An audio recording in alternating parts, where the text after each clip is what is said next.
نحمده ونصلي ونسلم على رسوله الكريم أما بعد فأعوذ بالله من الشيطان الرجيم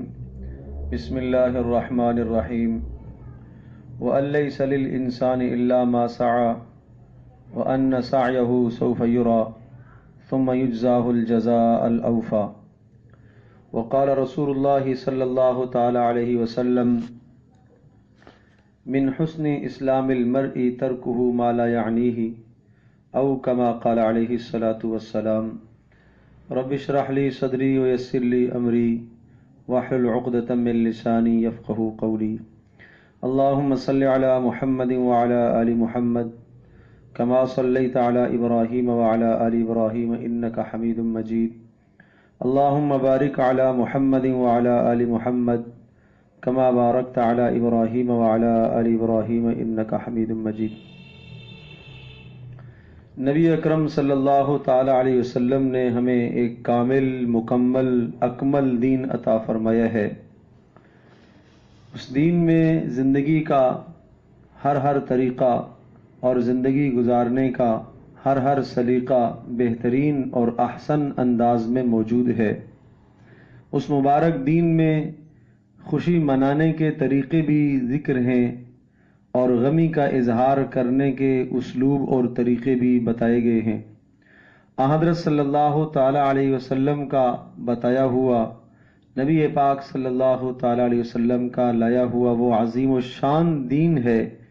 کہ اس دین میں کسی بھی قسم کا نقص،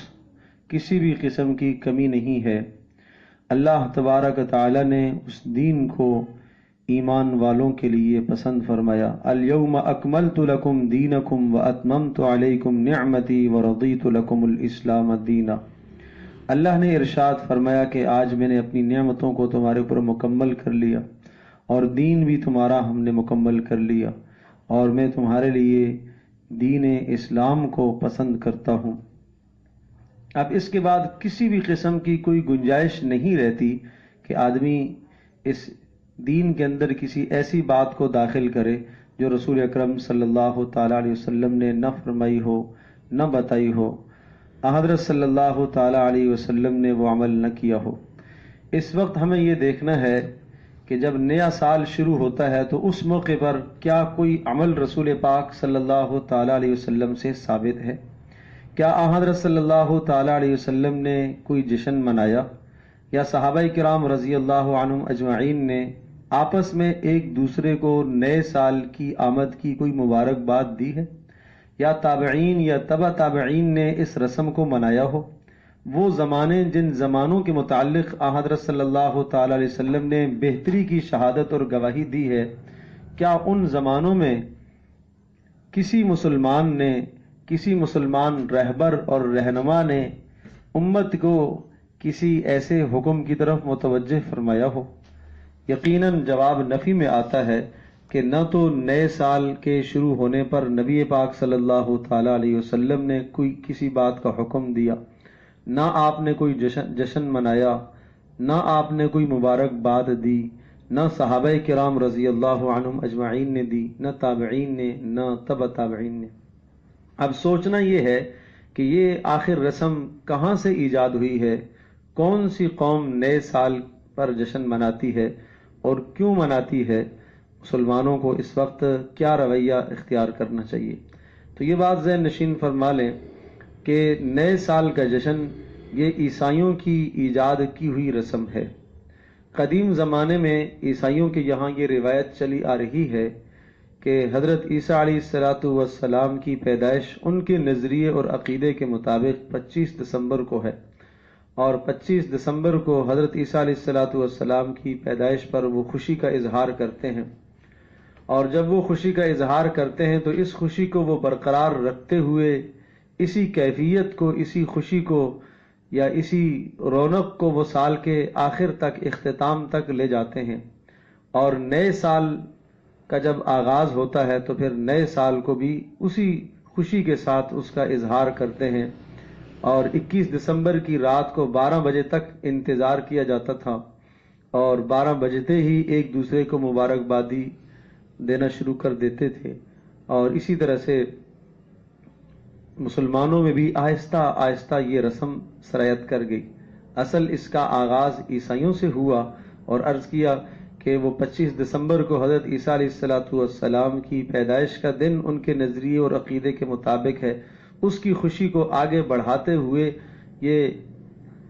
دسمبر کی 31ویں تاریخ تک اس کو لے جاتے ہیں، اور رات کے 12 تک پھر انتظار کرتے ہیں، اور جیسے ہی 12 بجتے ہی نئے سال کی گھڑی جب داخل ہوتی ہے تو پھر ایک دوسرے کو مبارکباد دینا شروع کر دیتے ہیں۔ ان کے دیکھا دیکھی مسلمانوں نے بھی اس رسم کو لے لیا۔ اس تفریح کے مزے کو دوبالا کرنے کے لیے دو چیزوں کا سہارا لیا جاتا ہے، ایک تو شراب کا اور دوسرا عورت کا۔ یقیناً اسلام ان دونوں چیزوں سے ہمیں منع کرتا ہے، ان دونوں قسم کی رسومات سے، کہ شراب نوشی یقیناً جرم ہے، جرم عظیم ہے، اور اسی طرح سے عورت کو نکاح کے سوا استعمال کرنا اور اس سے فائدہ اٹھانا یقیناً اسلام اس سے روکتا ہے۔ آج بہت سارے مسلمان عیسائیوں کی طرح نئے سال کے منتظر رہتے ہیں۔ سوچنا یہ ہے کہ کیا اسلام نے ہمیں کوئی تہوار نہیں دیا؟ کیا اسلام نے ہمیں کوئی خوشی منانے کا طریقہ نہیں بتایا؟ حالانکہ اسلام میں خوشی کے تہوار موجود ہیں۔ عید الفطر ایک تہوار ہے، عید الاضحیٰ ایک تہوار ہے، اور وہ دونوں کے دونوں تہوار خوشی کا اظہار کرنے کے لیے دیے گئے ہیں، اور حقیقت میں وہ دونوں کے دونوں تہوار ایک عبادت کی تکمیل پر ان تہواروں میں خوشی کا اظہار کرنے کا حکم دیا گیا ہے۔ جب مسلمانوں کے پاس بھی ایک تہوار ہے، بقول حضرت عمر رضی اللہ تعالی عنہ کے وہ ارشاد فرمایا کرتے تھے کہ اگر کسی تیسرے تہوار کی گنجائش ہوتی تو جس دن یہ آیت نازل ہوئی تھی الیوم اکملت لکم دینکم واتممت علیکم نعمتی ورضیت لکم الاسلام دینا، کہ اللہ پاک نے آخری آیت جب نازل فرمائی تھی اور اسلام کے مکمل ہونے کا اعلان کر دیا تھا، تو اس دن کو ہم خوشی کا دن منا لیتے، اس دن ہم تہوار مناتے۔ یہودیوں نے یہی کہا تھا کہ اگر یہ دن آج کا ہمیں مل جاتا تو ہم آج خوشی کا تہوار مناتے، لیکن حضرت عمر رضی اللہ تعالی نے ارشاد فرمایا کہ ہمیں ہمارے نبی نے جو عید بتائی ہے، تہوار اور خوشی کا اظہار بحیثیت پوری قوم کے جو خوشی کا اظہار کرنے کا دن بتایا ہے، وہ عید الاضحیٰ اور عید الفطر ہے۔ لیکن بہرحال بڑے افسوس کی بات ہے کہ آج امت مسلمہ بھی اس رسم کے اندر اس قدر مبتلا ہے کہ بہت شدت کے ساتھ اس رسم کو منایا جاتا ہے، حالانکہ مسلمانوں کے نئے سال کا آغاز تو محرم الحرام سے ہوتا ہے اور یہی اسلامی کیلنڈر ہے۔ بہت سارے مسلمانوں کو اس کا اندازہ اور اس کا پتہ بھی نہیں ہے، تاہم حضرت صلی اللہ تعالی علیہ وسلم نے بھی اسلامی نئے سال کے آغاز پر بھی کسی بھی قسم کی خوشی منانے کا اظہار نہیں فرمایا۔ یہ بات اپنی جگہ پر ہے کہ جب ایک نیا سال شروع ہوتا ہے، چاہے وہ شمسی نیا سال ہو یا قمری نیا سال ہو، تو آدمی کو یہ سمجھنا چاہیے کہ اس کی زندگی کا ایک سال اور کم ہو گیا۔ حضرت عبداللہ ابن مسعود رضی اللہ تعالیٰ عنہ ارشاد فرمایا کرتے تھے کہ میں کسی چیز پر اتنا شرمندہ اور نادم نہیں ہوتا کہ جتنا ایسے دن کے گزرنے پر میں شرمندہ اور نادم ہوتا ہوں کہ جس دن کا سورج ڈوب گیا ہو اور میں نے اس دن کو اللہ پاک کی یاد میں استعمال نہ کیا ہو، اور اس دن میں میرے عمل میں کوئی اضافہ نہ ہوا ہو، میں یہ سمجھتا ہوں کہ میری زندگی کا ایک دن اور کم ہو گیا ہے۔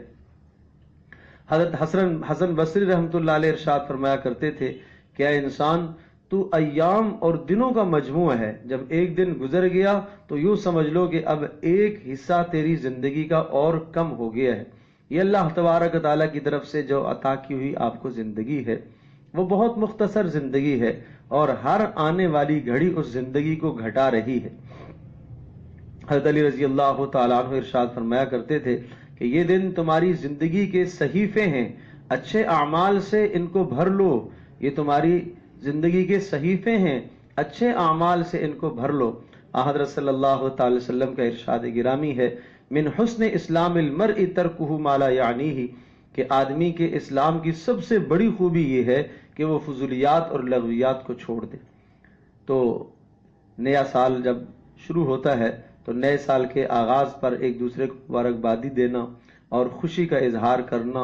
اور اسی طرح سے روشنیوں کو جلانا اور دیگر خرافات کا ارتکاب کرنا، یہ سب کے سب غیر قوموں کی نقل ہے، غیر قوموں کی شباہت ہے، حضرت صلی اللہ تعالی علیہ وسلم نے ہمیں غیر قوموں کی شباہت اختیار کرنے سے بہت سختی سے منع فرمایا اور ارشاد فرمایا من تشبہ بقوم فہو منہم، جو شخص جس قوم کی شباہت اختیار کرے گا وہ اسی ہی میں سے اٹھایا جائے گا۔ جب حضرت صلی اللہ تعالی علیہ وسلم نے کوئی ایسا عمل نہیں بتایا تو ہمیں اس چیز سے اپنے آپ کو بچانا چاہیے۔ ہاں، جب نیا مہینہ شروع ہو تو اس موقع پر حضرت صلی اللہ علیہ وسلم نے ایک دعا بتائی ہے۔ جب نیا چاند دیکھتے تھے رسول پاک صلی اللہ علیہ وسلم تو یہ دعا فرمایا کرتے تھے، اللہم اہلہ علینا بالیمن والایمان والسلامت والاسلام والتوفیق لما یحب ویرضا والتوفیق لما تحب وترضا۔ اے اللہ اس نئے سال، اس نئے مہینے کو اے اللہ ہمارے لیے سلامتی والا بنا، امن والا بنا، اور اے اللہ اس نئے مہینے میں ہمیں اس عمل کی توفیق نصیب فرما جس عمل پر تو راضی ہوتا ہو۔ البتہ بعض صحابہ کرام رضی اللہ عنہم اجمعین سے یہ روایت بھی مروی ہے اور طبرانی کی روایت ہے کہ نئے سال پر صحابہ ایک دوسرے کو یہ کلمات کہا کرتے تھے اور سکھایا کرتے تھے، اللہم ادخلہ علینا بالامن والایمان والسلامت والاسلام ورضوان من الرحمن، کہ اے اللہ اس نئے وقت کو ہمارے لیے سلامتی والا بنا، امن والا بنا، اے اللہ اس کو ہمارے لیے بابرکت بنا۔ تو مسلمانوں کو چاہیے کہ اس بات کا خیال رکھیں کہ جو چیز رسول پاک صلی اللہ علیہ وسلم یا صحابہ کرام رضی اللہ عنہم اجمعین سے جس موقع کی ثابت ہے اس کو اختیار کریں۔ تو جب نیا سال شروع ہو تو ہم دو باتوں کا خیال رکھیں، ماضی کا احتساب اور آئندہ کے لیے لاہ عمل۔ ماضی کا احتساب کہ جو زندگی ہماری گزر گئی ہے، گزشتہ سال کو ہم نے کتنا گناہوں میں گزارا ہے، ناجائز کاموں میں گزارا ہے، اللہ کے حقوق ہم نے ضائع کیے ہیں، بندوں کے حقوق ہم نے ضائع کیے ہیں۔ ہم اپنی زندگی کا محاسبہ کر کے جہاں جہاں ہم نے غلطیاں کی ہیں ہم اس پر توبہ کریں، شرمندہ ہوں، نادم ہوں اور اپنا حساب کریں۔ حضرت صلی اللہ علیہ وسلم کا ارشاد ہے، حاسبوا انفسکم قبل ان تحاسبوا، تم اپنا محاسبہ خود کر لو اس وقت سے پہلے کہ جب تمہارا حساب اللہ پاک فرمائے گا، جب تمہارا حساب کیا جائے گا اس سے پہلے تم اپنا محاسبہ کر لو۔ تو نئے سال کے آغاز پر یہ کر لینا چاہیے کم از کم کہ گزشتہ سال ہم نے جو گناہوں کا گزارا، نافرمانیوں کا گزارا، ہم اس نافرمانی سے، اس گناہ سے، اس بری زندگی سے ہم توبہ کرتے ہیں، اور آئندہ کے لیے ہم لاہ عمل ہم یہ طے کرتے ہیں کہ ہم اب اللہ تبارک تعالیٰ کی نافرمانی سے اپنے آپ کو بچائیں گے اور دین کے مطابق ہم زندگی گزارنے کی کوشش کریں گے۔ حضرت صلی اللہ علیہ وسلم کا وہ ارشاد مد نظر رہنا چاہیے، اغتنم خمسا قبل خمس، پانچ چیزوں سے پہلے غنیمت جانو، شبابک قبل حرمک، آپ نے ارشاد فرمایا اپنی جوانی کو بڑھاپے سے پہلے غنیمت سمجھو، وصحتک قبل سقمک، اور اپنی صحت کو اپنی بیماری سے پہلے غنیمت سمجھو، صحت کے زمانے میں اعمال کر لو، وغناک قبل فقرک، اور اپنی مالداری کو فقر آنے سے پہلے غنیمت سمجھو، مالداری کے زمانے میں مال خرچ کر لو، قیامت میں یہ تمہیں کام آ جائے گا، وفراغک قبل شغلک، اور اپنی فرصت کو مشغولی سے پہلے غنیمت سمجھو، اس فرصت کو اللہ کی اطاعت میں، فرما برداری میں استعمال کر لو، وحیاتک قبل موتک، اور اپنی زندگی کو اپنے مرنے سے پہلے غنیمت سمجھو۔ نہ معلوم اس زندگی کی شام کب ہو جائے، کس وقت ہو جائے، تو انسان کی زندگی کی کامیابی اور ناکامی کا دار و مدار تو اعمال پر ہے۔ اللہ پاک کا ارشاد ہے، وَأَن لَيْسَ لِلْإِنسَانِ إِلَّا مَا سَعَى وَأَنَّ سَعْيَهُ سَوْفَ يُرَى ثُمَّ يُجْزَاهُ الْجَزَاءَ الْأَوْفَى، انسان جو اس دنیا میں محنت کرتا ہے اس محنت کا بدلہ ضرور پائے گا، اور اس کی محنت اور کوشش کی اللہ پاک کے یہاں قدر کی جائے گی اور اس کو پورا کا پورا بدلہ دیا جائے گا۔ تو عقل مند آدمی وہ ہے کہ ہر نئے سال کے شروع ہونے پر بجائے خوشی کے اس کو تو بے چین ہونا چاہیے کہ میری عمر تو کم ہو گئی، برف کی طرح پگھل رہی ہے اور میں اعمال نہیں کر سکا، اور ہر زندگی کا دن اور ہر نیا سال وہ مجھے قبر کے قریب کر رہا ہے، مجھے آخرت کے قریب کر رہا ہے، اور جو لمحات اس نے برباد اور ضائع کر دیے ہیں ان لمحات پر وہ توبہ اور تائب ہو اور شرمندہ ہو۔ تو مسلمان تو اس طرح سے اپنی زندگی گزارا کرتا ہے، اور یہ بات بھی اچھی طرح سے ذہن نشین فرما لیں کہ مسلمانوں کا نیا سال وہ جنوری سے نہیں شروع ہوتا بلکہ محرم الحرام سے شروع ہوتا ہے، جو کہ شروع ہو چکا ہے۔ مسلمانوں کو چاہیے کہ اسی سال کو اپنا سال قرار دیں اور اسی کو اپنی بنیاد بنائیں۔ اور حضرت صلی اللہ تعالی وسلم کے بعد حضرت عمر رضی اللہ تعالی عنہ نے مسلمانوں کی سن کا، تاریخ کا آغاز اور تاریخ کا اجرا وہ اسی ہی سے کیا، محرم الحرام ہی سے وہ سمجھتے تھے، اور صحابہ کرام رضی اللہ عنہم اجمعین کا اس بات پر اجماع تھا کہ وہ اپنی تاریخوں کو محرم کے مہینے سے شمار کرتے تھے، اور وہ اپنی تاریخوں کو اور سنوں کو وہ قمری سال کے اعتبار سے اعتبار کرتے تھے، اس لیے کہ شریعت کے بہت سارے احکام ہیں جن احکاموں کا تعلق قمری مہینے سے ہے، اسلامی سال سے ہے، تو اس لیے ہمیں اسی کو بنیاد بنانا چاہیے۔ نبی پاک صلی اللہ تعالی علیہ وسلم کی جو بتائی ہوئی زندگی ہے اس میں ہمارے لیے بڑی کامیابی ہے، تو اس لیے اس وقت کی جو خرافات ہوتی ہیں، اور ابھی جو وقت آنے والا ہے، اور جب 31 دسمبر اختتام کو پہنچ جاتی ہے اور نئے سال کی جب تاریخ داخل ہوتی ہے، تو نہ تو ہم ایک دوسرے کو مبارکباد دیں اور نہ کسی بھی قسم کی ہم خرافات کا ارتکاب کریں، اور نہ اس خوشی کے اندر اور خوشی کا اظہار کرنے کے لیے ہم کسی گناہ کا ارتکاب کریں۔ خوشی کا اظہار کرنے کے لیے اپنے مالک کی نافرمانی نہ کریں، گناہ نہ کریں، اور اسی طرح سے وہ اس قسم کے خرافات کرنا، اس قسم کے اعمال کرنا کہ جس سے اڑوس پڑوس والوں کو اذیت ہو، تکلیف ہو، اور دوسرے مسلمانوں کو اذیت ہو، اسلام یہ چیز ہمیں نہیں سکھاتا۔ حضرت صلی اللہ تعالی علیہ وسلم تو اپنے پڑوسیوں کا خیال کرتے تھے، اور نبی پاک صلی اللہ علیہ وسلم نے تو ہمیں یہ تہذیب دی ہے کہ تمہارے پڑوس میں چاہے غیر مسلم بھی ہے، جب بھی اسے اذیت دینا اور تکلیف دینا جائز نہیں ہے۔ تو کیا اس موقع پر جو رات 12 بجے کے بعد جب ہم خوشی کا اظہار کرتے ہیں اور وہ پٹاخوں سے اور فائرنگ سے ہم اس خوشی کا اظہار کرتے ہیں، یہ جو ہمارے یہاں رواج چل پڑا ہے، یہ سب کا سب یہ غیروں کی نقالی ہے۔ مسلمانوں کو ان خرافات سے دور رکھنا چاہیے اور اپنی نسلوں کو بتانا چاہیے کہ یہ سراسر بدعت ہے، اسلام میں اس قسم کی بدعت کی کوئی گنجائش نہیں ہے۔ حضرت صلی اللہ علیہ وسلم نے ایک ہمیں مذہب عطا فرمایا ہے، ایک تہذیب، ایک طریقہ، ایک سلیقہ زندگی گزارنے کا عطا فرمایا ہے۔ اگر نبی پاک صلی اللہ تعالی وسلم نے جو سلیقہ اور طریقہ ہمیں عطا فرمایا، اگر یہ اللہ پاک کے ہم بہتر نہ ہوتا تو نبی پاک صلی اللہ علیہ وسلم ہمیں نہ بتاتے۔ حضرت صلی اللہ علیہ وسلم کی زبان مبارک سے، یہ مبارک زندگی سے جو عمل نکلا وہ اللہ پاک کے یہاں بھی محبوب اور مقبول ہے، اور وہی ہماری دنیا اور آخرت دونوں جہانوں کی کامیابی کا ذریعہ ہے۔ اللہ تبارک و تعالی ہم سب کے لیے سمجھنا عمل کرنا آسان فرمائے۔ وآخر دعوانا الحمدللہ رب العالمین۔